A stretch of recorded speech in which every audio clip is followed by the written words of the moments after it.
শ্ৰীমতী কাজলী কুৰ্মী, মই এছাৰলমৰ আকাশী আত্মসহায়ক গোটৰ এগৰাকী সদস্যা।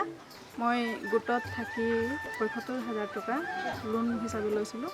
লোন লৈ জীৱিকা হিচাপে মই শাক পাচলি খেতি কৰিছোঁ আৰু মীন পালন কৰিছোঁ, ইফালে গাহৰি পালন কৰিছোঁ আৰু সৰু সৰু দোকান এখনো আছে। সেইবিলাকৰ পৰা মোৰ চলিবলৈ সুবিধা হৈছে। মোৰ মানুহজনেও মোক সহায় কৰে আৰু মোৰ ল'ৰাটোও মোক সহায় কৰে। তাৰ পৰা মই দোকানখনৰ পৰা বহুতো আগবাঢ়িব পাৰিছোঁ আৰু ল'ৰাটোকো মই ভালকৈ পঢ়াবলৈ সুবিধা পাইছোঁ। যোৱা বছৰ মই বছৰেকীয়া আয় হিচাপে 2,40,000 টকা ইনকাম হৈছিলে। তাৰ পৰাই মই লাখপতি মহিলা হিচাপে সক্ষম হৈছোঁ।